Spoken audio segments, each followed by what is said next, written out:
అందరికీ praise the lord. ఈ సమయంలో దేవుడు మనతో ఈ వాక్కు ద్వారా మాట్లాడుతున్నాడు. కీర్తనల గ్రంథం 88:13 వ్రాయబడి ఉంది. యెహోవా, నేను నీతో మనవి చేయుచున్నాను, ఉదయమున నా ప్రార్థన నిన్ను ఎదుర్కొనును అని. అవునండి, ప్రొద్దున లేవగానే మనము ఎవ్వరితో మాట్లాడకముందు మీ బెడ్ దిగగానే ప్రభుతో మాట్లాడండి. ప్రభువుకి మీ పిల్లలని, మీ భర్తని, మీకున్న అమ్మ నాన్నల్ని, మీకున్న రక్త సంబంధికుల్ని అందరినీ అప్పగించండి. ప్రభువా, ఈ రోజంతా నీ సన్నిధి మాతో ఉండునుగాక అంటూ ప్రకటిస్తూ ఉండండి. ఆయన మనకు తోడుగా ఉండాలంటే ఆయన మాట ప్రకారం జీవించాలి. ప్రభువా, ఈ దినమంతా నీ చిత్తానుసారంగా బ్రతకడం నాకు నేర్పించు, ఈ రోజంతట్లో నిన్ను మహిమపరిచే కృప నాకు దయచేయు అని మన కుటుంబాన్ని ప్రభు చేతులకి ఉదయాన లేవగానే అప్పగించుకొని ఒక వాక్యము చదివి కొంత సమయం దేవునితో గడిపి ఆ తర్వాత మీ పనులు ప్రారంభించండి. అప్పుడు ప్రభు యొక్క కృప సన్నిధి మీకు తోడై వస్తుంది.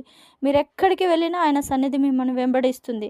కాబట్టి మనము ప్రతి దినము లేవగానే మన పనులకు వెళ్ళకుండా, మనకున్న సమస్యల్ని బట్టి దిగులు పడకుండా, చింతపడకుండా ప్రభువుకి అప్పగించుకొని ప్రార్థన చేసినట్లయితే ఆయన సన్నిధి మనతో వస్తుంది, మనకు తోడుగా ఉంటుంది. ఆమెన్.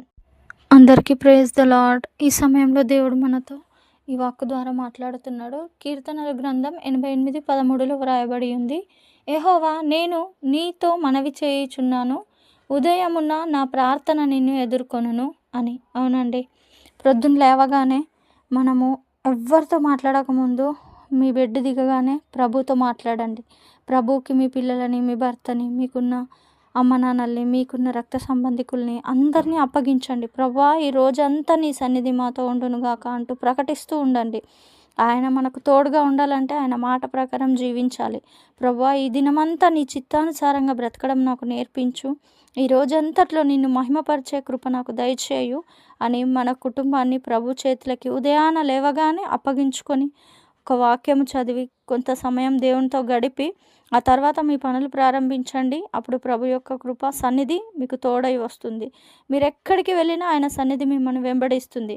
కాబట్టి మనము ప్రతి దినము లేవగానే మన పనులకు వెళ్ళకుండా, మనకున్న సమస్యల్ని బట్టి దిగులు పడకుండా, చింతపడకుండా ప్రభువుకి అప్పగించుకొని ప్రార్థన చేసినట్లయితే ఆయన సన్నిధి మనతో వస్తుంది, మనకు తోడుగా ఉంటుంది.